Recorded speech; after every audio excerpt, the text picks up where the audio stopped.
ठीक है बच्चों, अब ये जो एट्थ पार्ट था नीदर ए बी और सी, ये भी क्लियर हो गया।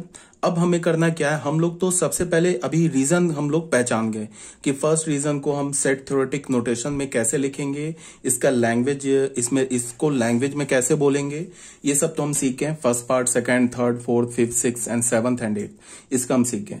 अब हमें क्या करना है कि अगर मैं तुम्हें बोलूं कि फर्स्ट रीजन में नंबर ऑफ एलिमेंट्स निकालो, तो वो कैसे निकालेंगे। सेकंड रीजन में नंबर ऑफ एलिमेंट्स निकालो, या एट्थ रीजन में नंबर ऑफ एलिमेंट्स निकालो, वो कैसे निकालेंगे। सिंपल लॉजिक से। देखो क्या है, अगर मैंने क्या बोला n और ये ब्रैकेट में क्या लिखा फर्स्ट, इसका मतलब number of element in first part. तो फर्स्ट पार्ट क्या हमारा, ये जो फर्स्ट रीजन है, इसको क्या हमारा only A, number of element in A, only A. Only A को मैंने क्या बोला, कैसे लिखेंगे, A intersection B complement intersection C complement. अब इसको तुम ऐसे सोचो हमें क्या चाहिए, इस फर्स्ट पार्ट में इसमें नंबर ऑफ एलिमेंट्स चाहिए, तो इसके नंबर ऑफ एलिमेंट्स को हम कैसे लिख सकते हैं। ये जो फर्स्ट पार्ट है ना, इसमें हमें नंबर ऑफ एलिमेंट्स चाहिए, तो इसको हम कैसे लिख सकते हैं। इसको देखो, सबसे पहले हमने क्या किया कि ए सेट में नंबर ऑफ एलिमेंट्स लिख लिया, ए सेट के नंबर ऑफ एलिमेंट्स लिख लिया हमने। तो उसमें क्या होगा, ये वाला भी पार्ट आ गया और ये भी पार्ट आ गया, मतलब ए इंटरसेक्शन बी भी आ गया और ए इंटरसेक्शन सी भी आ गया। तो अब हमने क्या किया, ए सेट में से number of element in set ए में से हमने ए इंटरसेक्शन बी सब्ट्रैक्ट कर दिया, ये वाला पोर्शन सब्ट्रैक्ट कर दिया। तो ये जो एट्थ पार्ट है, जो ए बी सी तीनों का कॉमन पॉइंट है, ये भी हट गया। फिर हमने ए में से number of element in set ए में से ए इंटरसेक्शन सी को सब्ट्रैक्ट कर दिया, तो ये 2 बार हट गया। बट हमें हटाना कितनी बार है, एक ही बार हटाना है, तो 2 बार हट गया, तो एक बार हमने ऐड कर दिया, तो बैलेंस हो गया। ठीक है, इसको तुम ऐसे भी समझो कि मान लो ए सेट में ना, इसमें समझ लो कि तुम इसमें मान लो कि 2 एलिमेंट है टोटल, इसमें मान लो फोर्थ पार्ट में मान लो 5 एलिमेंट है। इसको तुम ऐसे देखो समझने के लिए, फिर से एक बार मैं बना रहा हूं, एक बार लॉजिक समझ जाओ, उसके बाद बाकी सारे लॉजिक जो खुद से ही क्लियर हो जाएंगे। ये सेट ए है हमारा, ये सेट बी है हमारा, और ये सेट हमारा सी है। ये सेट ए, ये सेट बी, ये सेट सी। मान लो कि इसमें हमारे पास 2 एलिमेंट्स है ओनली ए में, इसमें 3 एलिमेंट्स है, इसमें 5 एलिमेंट्स है, इसमें 1 एलिमेंट है। ठीक है, तो अगर मैं बोलूं ए में कितने एलिमेंट्स है, नंबर ऑफ एलिमेंट्स इन ए में कितने एलिमेंट्स है, 2 + 3 + 5 + 1, इतने एलिमेंट्स है ना, कितने हो गए, 8, 10, 11 एलिमेंट्स हो गए। अगर मैं बोलूं number of element in A intersection B, intersection B में कितने एलिमेंट्स है, 3 + 1, 4 एलिमेंट्स है। अगर मैं बोलूं number of element in A intersection C, इसमें कितने एलिमेंट है, 5 + 1, 6 एलिमेंट है। अगर मैं बोलूं number of element in A intersection B intersection C, तीनों में कितने एलिमेंट है, 1 एलिमेंट है। अब हमें क्या चाहिए, सिर्फ इस रीजन में ये जो 2 एलिमेंट्स है ना, इसे हमें काउंट करना है। यही है ना हमारा ओनली ए, ये जो 2 एलिमेंट्स है ये सिर्फ ए में और बाकी किसी में नहीं है, तो इसे हमें काउंट करना है। तो number of element in only A को मैंने क्या किया, मैंने बोला कि पहले ए के सारे एलिमेंट लिख लिए, उसमें से मैंने क्या किया, ए इंटरसेक्शन बी के एलिमेंट को सब्ट्रैक्ट कर दिया। तो ये सब्ट्रैक्ट किया, तो ये भी सब्ट्रैक्ट हो गया, 3 भी सब्ट्रैक्ट हो गया, 1 भी सब्ट्रैक्ट हो गया। फिर मैंने क्या किया कि ए इंटरसेक्शन सी के एलिमेंट को सब्ट्रैक्ट कर दिया, तो ये 1 तो 2 बार सब्ट्रैक्ट हो गया, ए में से 1 तो 2 बार हो गया ना सब्ट्रैक्ट। फिर मैंने क्या किया, अब 1 2 बार सब्ट्रैक्ट हो गया, तो एक बार 1 को ऐड कर दिया, मतलब A intersection B intersection C को ऐड कर दिया। ठीक है, तो देख लो ए में कितने एलिमेंट है, टोटल 11, और ए इंटरसेक्शन बी में कितने एलिमेंट है, 4, ए इंटरसेक्शन सी में कितने एलिमेंट है, 6, A intersection B intersection C में कितने एलिमेंट्स है, 1। तो ये क्या हो गया, 11 + 1 12 - 10 क्या हो गया, 2। तो देख लो ये 2 नहीं आ गया, number of element in A only, इसमें ये 2 आ गया। ठीक है, तो सेम लॉजिक, अब इस लॉजिक को हम लोग यूज करेंगे। अगर मैंने तुम्हें बोला कि number of element in A only में नंबर ऑफ एलिमेंट्स निकालो, तो हमने क्या किया, सबसे पहले ए के नंबर ऑफ एलिमेंट्स को लिख लिए, उसमें से पहले ए इंटरसेक्शन बी हटा दिया, फिर हमने ए इंटरसेक्शन सी हटा दिया। तो ये जो 7th पार्ट है ना, A intersection B intersection C, ये 2 बार हट गया, तो 2 बार हट गया तो एक बार ऐड कर दिया, तो ये हमारा क्या आ गया, ये आ गया हमारा number of element in A only. Same logic है number of element in B only. B only की बात करेंगे तो पहले बी ओनली को लिखेंगे कैसे, A complement intersection B intersection C complement. तो number of element in B minus ये है ना सेट बी, तो तो इसमें से क्या करेंगे, पहले ए इंटरसेक्शन बी सब्ट्रैक्ट करेंगे, फिर बी इंटरसेक्शन सी सब्ट्रैक्ट करेंगे। तो ये जो 7th वाला रीजन है ये 2 बार सब्ट्रैक्ट हो जाएगा, तो 1 बार ऐड कर देंगे, ठीक है। फिर सेम लॉजिक से number of element in C only, ये भी सेम लॉजिक से। अब आ जाओ बच्चों फोर्थ पार्ट में। फोर्थ में क्या है, ये वाला हमारा रीजन है, इसको हम क्या रीड करते हैं, ये जो फोर्थ पार्ट है ना, इस पार्ट में सिर्फ ए और बी है, तो इसे हम क्या रीड करते हैं, ए एंड बी ओनली, ठीक है। तो ये ए एंड बी ओनली का सेट थ्योरेटिक नोटेशन क्या होगा, A intersection B intersection C complement. इसको अब तुम देखो, सिंपल सा बात है, अगर तुमने ए इंटरसेक्शन बी के नंबर ऑफ एलिमेंट में से अगर तुमने A intersection B intersection C हटा दिया तो हमें क्या मिल जाएगा, number of element in A and B only. यहां पे तुम ऐसे देख लो, number of element in A and B only कितना है, 3। तो इस 3 को मैं क्या लिख सकता हूं, नहीं लिख सकता हूं 4 - 1। 4 क्या हमारा नंबर ऑफ एलिमेंट, अगर मैं बोलूं A and B only, A and B only, A and B only, इसका क्या मतलब हो जाएगा, number of element A B में हो, बी में हो बट सी में ना हो, ये होगा, ठीक है। तो इसको हमने क्या बोला कि तुम ए इंटरसेक्शन बी में से A intersection B intersection C को हटा दो, A intersection B intersection C को हटा दो। ए इंटरसेक्शन बी में कितने एलिमेंट हो, टोटल 4, उसमें से A intersection B intersection C में कितने एलिमेंट है, 1, इसको हटा दिया तो 3 आ गया। तो देख लो 3 एलिमेंट तो है, नंबर ऑफ एलिमेंट्स है in A and B only, ठीक है। तो ये हो गया हमारा number of element in A and B only. इसमें हमने क्या बोला, A intersection B intersection C complement लिया हमने, इसका सेट थ्योरेटिक नोटेशन है। इसमें हमने क्या किया, ए इंटरसेक्शन बी में से हमने A intersection B intersection C को हटा दिया, ठीक है। अब आ जाते हैं ई पार्ट में।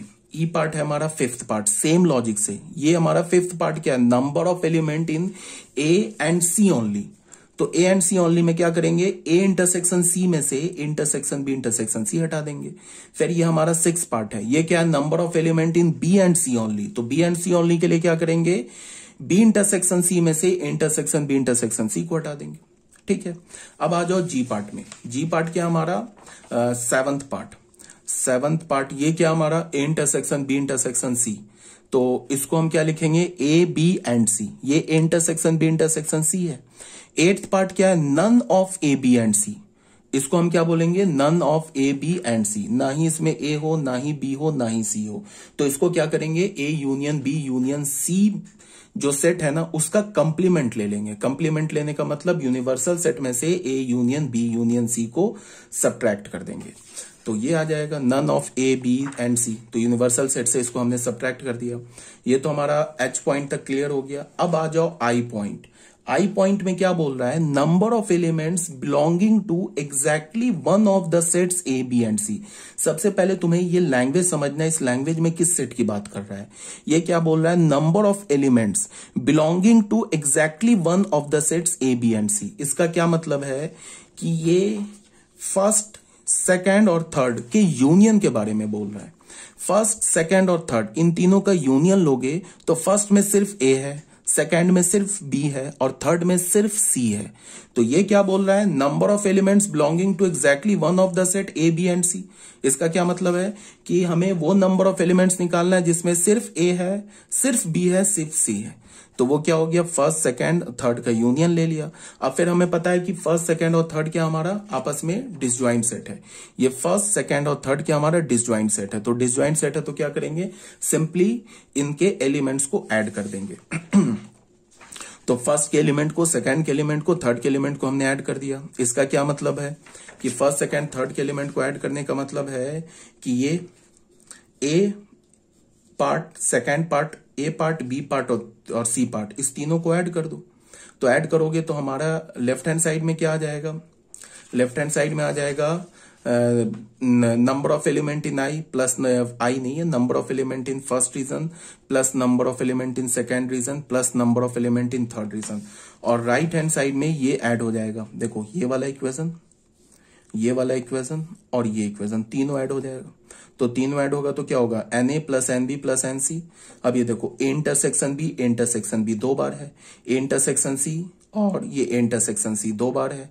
और यहाँ पे देखो B intersection C, B intersection C 2 बार है और ये A intersection B intersection C 3 बार है। तो यहाँ पे क्या आ जाएगा, number of element in A plus number of element in B plus number of element in C minus 2 times number of element in A intersection B plus, देखो ये माइनस ओपन करोगे तो minus 2 times number of element in A intersection B minus 2 times number of element in B intersection C minus 2 times number of element in C intersection A plus 3 times number of element in A intersection B intersection C। ठीक है, इसमें कोई doubt नहीं होना चाहिए।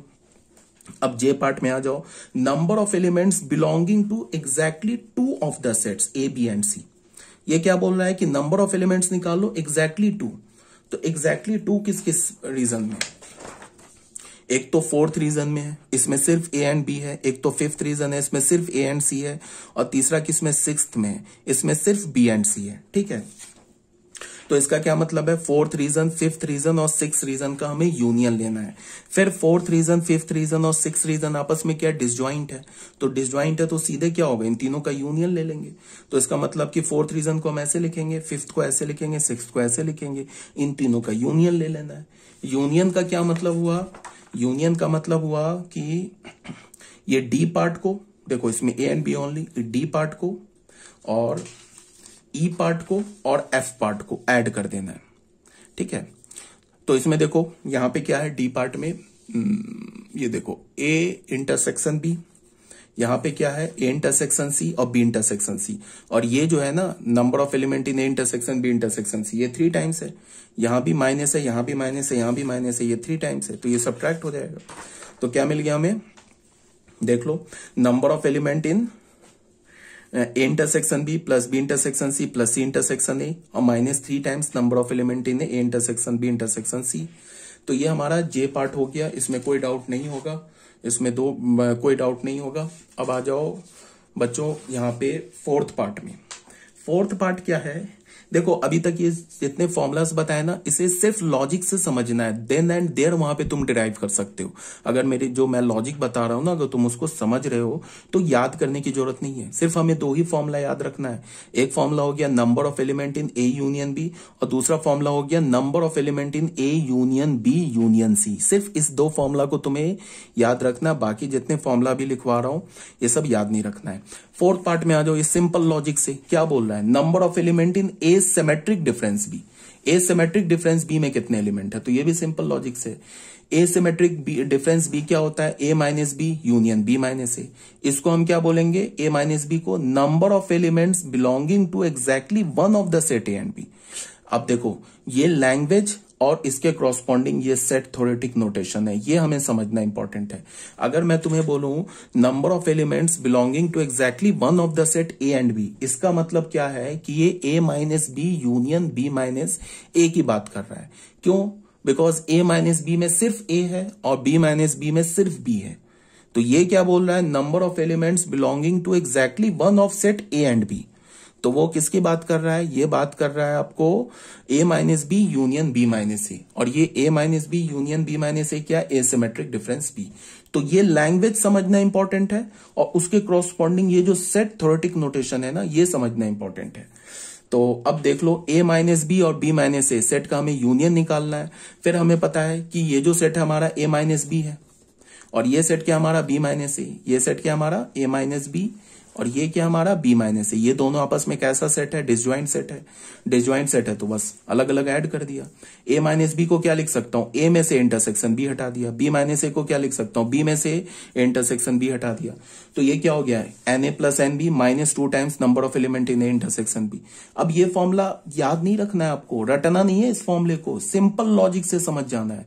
बस तुम्हें ध्यान में क्या रखना है कि तुम्हें लैंग्वेज क्लियर होना चाहिए कि जो लैंग्वेज बोल रहा है ना सेट के लिए, वो किस सेट के लिए लैंग्वेज बोल रहा है, मतलब लैंग्वेज के क्रॉसपॉन्डिंग सेट हमारा क्या होगा।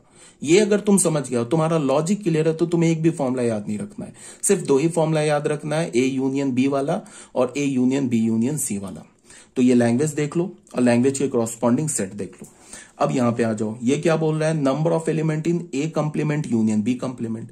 इसमें कितने नंबर ऑफ एलिमेंट होंगे? तो पहले तो इसमें डिमॉर्गन्स रूल लगा दिया, तो ये क्या हो गया? A intersection B complement. अब ए इंटरसेक्शन बी कंप्लीमेंट में हमें नंबर ऑफ एलिमेंट्स चाहिए, तो वो कैसे मिलेगा? यूनिवर्सल सेट में से ए इंटरसेक्शन बी के एलिमेंट को हटा दो, तो क्या मिल जाएगा? ए इंटरसेक्शन बी कंप्लीमेंट में नंबर ऑफ एलिमेंट्स मिल जाएगा। ए इंटरसेक्शन बी कंप्लीमेंट में अगर तुम्हें बोल रहा है नंबर ऑफ एलिमेंट्स निकालो, इसका मतलब क्या होगा, ये है ना हमारा सेट, ए सेट बी सेट, ये ए सेट हो गया बी सेट। अब बोल रहा है कि किसमें एलिमेंट निकालना है, इसमें निकालना है हमें एलिमेंट, यही है ना हमारा, ये क्या लिखा है इंटरसेक्शन बी कंप्लीमेंट, इसमें हमें नंबर ऑफ एलिमेंट निकालना है। तो कैसे निकालेंगे, यूनिवर्सल सेट में से हमने क्या सब्ट्रैक्ट कर दिया, number of element in A union B. देखो ये है ना ए यूनियन बी नहीं, A intersection B, sorry this is हाँ ए इंटरसेक्शन बी। ये किसका शेडिंग है, ये ए इंटरसेक्शन बी का शेडिंग है ना। हमें क्या चाहिए, ए इंटरसेक्शन बी कंप्लीमेंट में नंबर ऑफ एलिमेंट चाहिए। इसका मतलब किस रीजन में हमें नंबर ऑफ एलिमेंट चाहिए, जो शेडिंग है ना इसमें हमें नंबर ऑफ एलिमेंट चाहिए। तो उसके लिए क्या करेंगे, पूरे यूनिवर्सल सेट से number of element in A intersection B को सब्ट्रैक्ट कर देंगे। तो ये क्या आ जाएगा, number of element in A intersection B complement. Clear है बात, ठीक है। तो ये हो गया। सेम लॉजिक से क्या होगा, number of element in A complement intersection B complement. तो ये क्या हो जाएगा, पहले तो इसमें डिमॉर्गन्स लॉ लगा दिया, number of element in A union B complement. तो क्या करेंगे, यूनिवर्सल सेट के में जितने एलिमेंट्स है उसमें से अगर हम ए यूनियन बी के एलिमेंट को हटा दिया तो हमें क्या मिल जाएगा, number of element in A union B complement. ये भी क्लियर है, ठीक है। अभी कोई प्रॉब्लम नहीं है। अब आ जाओ क्वेश्चन नंबर 1 में। क्वेश्चन नंबर 1 में क्या बोल रहा है, if A and B are two set such that number of element A दे रखा है, बी दे रखा है, ए यूनियन बी दे रखा है। तो बोल रहा है number of element in A union B निकालो। Sorry this is A intersection B, ठीक है। Sorry this is A intersection B. ये बच्चों अपने पीडीएफ में करेक्ट कर लेना, ये जो है ना हमारा ए इंटरसेक्शन बी लिखा है। तो ये क्या बोल रहा है, if A and B are two set such that number of element in A is equal to 17, B is equal to 23 और ए इंटरसेक्शन बी में दे रखा 38, then find number of element in A union B. तो formula, बस ये तो formula putting question है, NCERT का क्वेश्चन है। ए यूनियन बी में क्या होगा, फॉर्मूला हमने याद किया है, number of element in A plus number of element in B minus number of element in A intersection B. Formula में डाल दिया, आंसर आ गया। अब ये क्वेश्चन नंबर 2 देख लो। If x and y are two sets such that x union y has 50 elements, x has 28 elements, y has 32 elements, how many elements in x intersection y? ये भी बिल्कुल फॉर्मूला पुटिंग क्वेश्चन है, मतलब putting the value getting the result वाली बात है, ठीक है। क्या क्वेश्चन में दे रखा है, ये भी एनसीईआरटी का क्वेश्चन है। यहाँ पे x यूनियन y में 50 एलिमेंट्स दे रखा है, number of element in x में 28 है, number of element in y 32 है। तो ये बोल रहा है x इंटरसेक्शन y निकालो। ये भी फॉर्मूला पुटिंग है, ये फॉर्मूला हमें पता है। इसमें इन 3 का वैल्यू दे रखा है, डाल दिया, चौथे का वैल्यू आ गया 10, मतलब x इंटरसेक्शन y का वैल्यू हमें मिल गया। अब आ जाते हैं हम लोग ऑल्टरनेटिवली, इसका एक ऑल्टरनेट मेथड। ये भी मेथड जो है एनसीईआरटी में, एनसीईआरटी में इस क्वेश्चन के 2 मेथड दे रखे हैं। ये जो हमने अभी पहला मेथड किया, ये दूसरा मेथड। इसमें हमने क्या किया कि ये x इंटरसेक्शन y में नंबर ऑफ एलिमेंट को हमने अल्फा मान लिया, ठीक है। क्या किया इसमें, x इंटरसेक्शन y में कितने एलिमेंट्स है, अल्फा एलिमेंट्स हमने अज्यूम कर लिया। अब बताओ x माइनस y को मैं क्या लिख सकता हूं, number of element in x minus number of element in x intersection y। अगर मैं बोलूं कि इसमें नंबर ऑफ एलिमेंट्स निकालो, इसमें नंबर ऑफ एलिमेंट निकालो x माइनस वाई में, तो कैसे निकालोगे, number of element in x में जितने भी एलिमेंट्स हैं उन सारे एलिमेंट में से अगर तुम x इंटरसेक्शन y के एलिमेंट्स को हटा दोगे तो ये क्या आ जाएगा, x माइनस वाई का एलिमेंट। तो x में कितने एलिमेंट है 28, x इंटरसेक्शन y में हमने कितने एलिमेंट मान लिए अल्फा, तो number of element in x minus y क्या हो गया 28 माइनस अल्फा। सेम लॉजिक से number of element in y minus x क्या हो गया 32 minus alpha. Number of element in x union y क्या दे रखा है 50। तो अब बताओ number of element in x union y को हम क्या लिख सकते हैं, x माइनस वाई में number of element, x intersection y में नंबर ऑफ एलिमेंट और y माइनस x में नंबर ऑफ एलिमेंट। बिकॉज ये तीनों जो सेट होता है ना, ये तीनों सेट डिसजॉइंट सेट है और इन तीनों सेट का यूनियन क्या हमारा x यूनियन y। इन तीनों सेट का यूनियन क्या होगा x यूनियन y, और तीनों सेट क्या हमारा डिसजॉइंट सेट है। तो हमने क्या किया, इसमें नंबर ऑफ एलिमेंट लिख लिया 28 माइनस अल्फा, इसमें अल्फा, इसमें 32 माइनस अल्फा, यहां से अल्फा का वैल्यू हमें मिल गया, ठीक है। तो ये भी हो गया हमारा क्वेश्चन कंप्लीट। अब बच्चों आ जाओ क्वेश्चन नंबर 3। क्वेश्चन नंबर 3 में क्या बोल रहा है, कि out of 500 car owners investigated 400 owned car A, 200 owned car B, 50 owned both A and B cars. Is this data correct? ये भी एनसीईआरटी का क्वेश्चन है। मतलब क्या है कि 500 कार ओनर के पास कोई बंदा गया और उससे इन्वेस्टिगेट किया, जिसमें से 400 जो पीपल्स हैं वो ए कार यूज करते हैं और 200 पीपल्स जो है वो 200 पीपल्स जो है वो बी कार यूज करते हैं और 50 ऐसे पीपल हैं जो ए कार भी यूज करते हैं और बी कार भी यूज करते हैं। तो क्या ये बोल रहा है कि क्या ये डेटा करेक्ट है? ये बताओ। तो इसको तुम ऐसे समझो, मान लो कि यूनिवर्सल सेट में कितने एलिमेंट्स हैं? 500। मेरी बात को ध्यान से सुनो। अब अगर मान लो कि यूनिवर्सल सेट में, यूनिवर्सल सेट में 500 ही एलिमेंट्स हैं, ठीक है। अब जिसमें क्या बोल रहा है कि 400 जो पीपल है ना वो ए कार ओन करते हैं, मतलब ए कार रखते हैं, और 200 पीपल बी कार रखते हैं और 50 पीपल ए कार भी रखते हैं और बी कार भी रखते हैं। तो ये बोल रहा है डेटा करेक्ट है। तो इसके लिए क्या है कि अगर तुमने एक सेट हमने बनाया, कैपिटल एक्स सेट बनाया, इसको तुम ऐसे देखो, इसमें क्या है, एक सेट हमने कैपिटल एक्स सेट बनाया। इस सेट में क्या हमने बोला कि पीपल ओन्ड कार ए, जो ए कार रखते हैं, बात को ध्यान से सुनो, ओन्ड कार ए, और एक सेट वाई बनाया, इसमें हमने बोला पीपल ओन्ड कार बी, जो बी कार को रखते हैं, ठीक है। अब एक बात बताओ, हमने टोटल कितने पीपल्स के बारे में इन्वेस्टिगेट किया? 500। तो अगर मैं एक्स यूनियन वाई लू ना, ठीक है, तो ये कभी भी एक्स यूनियन वाई का जो वैल्यू होगा वो 500 से ग्रेटर नहीं हो सकता है। समझ रहे हो बात को? ऐसा थोड़े ना होगा कि हम 500 पीपल का इंक्वायरी करें और एक सेट हमने बना लिया जो ए कार रखते हैं, तो बी सेट बना लिया जिसमें जो बी कार रखते हैं, और दोनों का यूनियन लिया तो वो 600 आ गया। ये तो पॉसिबल ही नहीं है, ये तो पॉसिबल नहीं है ना। हाँ, ये हो सकता है कि एक्स यूनियन 5 में जो नंबर ऑफ एलिमेंट्स होंगे वो 500 के इक्वल हो सकता है मैक्सिमम, या ये भी हो सकता है कि number of element in x union y वो लेस देन 500 भी हो सकता है। मतलब क्या है कि मान लो कि हमें मिल गया number of element in x union Y, मिल गया हमें 450। इसका क्या मतलब हुआ? इसका ये मतलब हुआ कि जो 50 ऐसे पीपल हैं जो ना ही ए कार रखते ना ही बी कार रखते, ये दोनों में से कोई कार नहीं रखते, तो हमने किसका यूनियन लिया है? हमने तो ए कार रखने वाले और बी कार रखने वाले का यूनियन लिया है ना, तो वो हमें 50 मिल गया, तो इसका 450 मिल गया। इसका मतलब है कि 50 पीपल ना ही ए कार रखते हैं और ना ही बी कार रखते हैं। हाँ, अब एक्स यूनियन वाई का वैल्यू हमें 500 भी मिल सकता था, number of element in x union y हमें 500 भी मिल सकता था।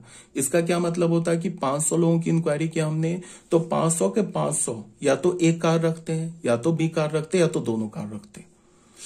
इसका यह मतलब है कि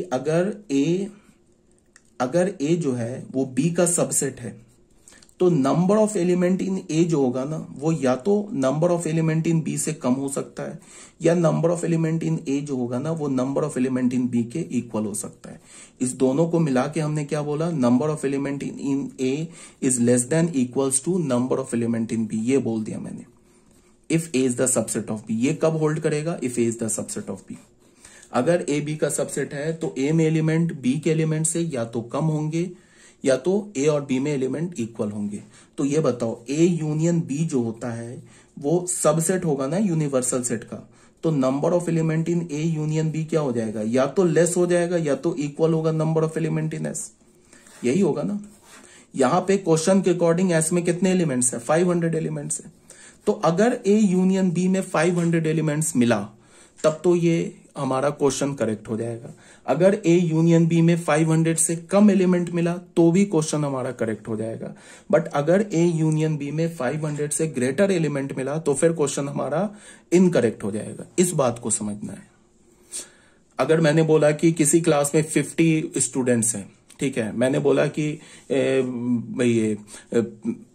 student who take apple juice पीने वाले कितने स्टूडेंट हैं? वो खड़े हो गए। फिर मैंने बोला कि ऑरेंज जूस पीने वाले कितने स्टूडेंट है, वो खड़े हो गए।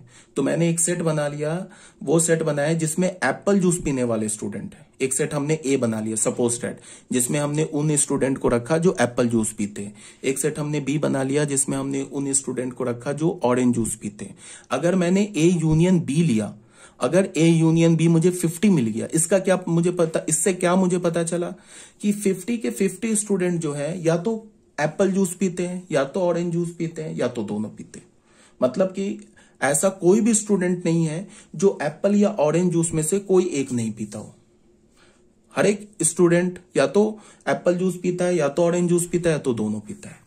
अगर हमें ए यूनियन बी 45 मिल गया, इसका यह मतलब है कि 5 ऐसे स्टूडेंट हैं जो एप्पल जूस भी नहीं पीते हैं, ऑरेंज जूस भी नहीं पीते। कहने का मतलब क्या है कि ए यूनियन बी का वैल्यू कभी भी यूनिवर्सल सेट के ये से बड़ा नहीं हो सकता है। मतलब ए यूनियन बी में नंबर ऑफ एलिमेंट कभी भी यूनिवर्सल सेट से ग्रेटर नहीं आ सकता है, या तो इक्वल होगा या तो लेस होगा, ये कहने का मतलब है। ठीक है, काफी मैंने एक्सप्लेन कर दिया, अब आपको समझ में आ गया होगा। अब क्लियर होगा कि इस क्वेश्चन को हम कैसे डील करेंगे। यहाँ पे क्या बोल रहा है कि ये डेटा करेक्ट है, तो हमने फटाफट क्या किया, ए यूनियन बी निकाल दिया। ए यूनियन बी निकाल गया, हमें 550 निकल गया। ठीक है, तो यहाँ पे मैंने क्या बोला, एक यूनिवर्सल सेट यू मान लिया। इसको मैंने क्या बोला, set of car owners investigated. एक सी सेट माना, इसको हमने क्या बोला, set of persons who owned car A. और डी सेट माना, set of persons who owned car B. तो यूनिवर्सल सेट में 500 स्टूडेंट, ये 500 पीपल हैं। सी सेट में 400 पीपल हैं। डी सेट में 200 पीपल हैं। सी इंटरसेक्शन डी में 50 पीपल हैं। तो सी यूनियन डी हमें 550 मिल गया, विच इज नॉट पॉसिबल। तो इसका मतलब क्या है कि ये जो डेटा है ना, ये डेटा इनकरेक्ट है। ठीक है, अब बच्चों आ जाओ क्वेश्चन नंबर 4 में। क्वेश्चन नंबर 4 अभी मैंने इसे सॉल्व नहीं किया। तुम्हें जो पीडीएफ मिला है, इस पीडीएफ में मैंने इस क्वेश्चन को सॉल्व नहीं किया है, तो अभी मैंने ये इनकम्प्लीट है क्वेश्चन। अब जो हमारा जो नेक्स्ट पीडीएफ होगा वो हमारा सेट का लास्ट पीडीएफ होगा। उसके बाद हमारा सेट चैप्टर ही कंप्लीट हो जाएगा। Next chapter will be relations and functions. देखो, relations and functions most important chapter है। कहा जाए कि जिसको कहो कि तुम बैकबोन है कैलकुलस का, या बिल्कुल बैकबोन है 11th क्लास के मैथमेटिक्स का, सबसे इंपॉर्टेंट अगर चैप्टर है तो वो एक ही चैप्टर है, रिलेशंस एंड फंक्शंस। तो इस चैप्टर में हम थोड़ा टाइम लेंगे, ध्यान से हर एक बात को, छोटी छोटी बात को सीखेंगे ध्यान से।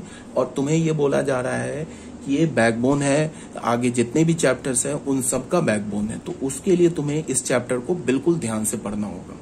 ठीक है, मोस्ट इंपॉर्टेंट चैप्टर है रिलेशंस एंड फंक्शंस। एक बार अगर तुम्हें फंक्शन समझ में आ गया तो समझो कि पूरा मैथमेटिक्स ही समझ में आ गया 11th और 12th का। और नहीं समझ में आया फंक्शन तो फिर कुछ भी कर लो, आगे के जितने भी चैप्टर्स है, ट्रिग्नोमेट्रिक फंक्शंस हो गए, परमुटेशंस एंड कॉम्बिनेशंस हो गए, फिर आगे कॉम्प्लेक्स नंबर हो, कुछ भी नहीं आएगा समझ में। तो वो तो आगे की बात है, नेक्स्ट चैप्टर में बात करेंगे।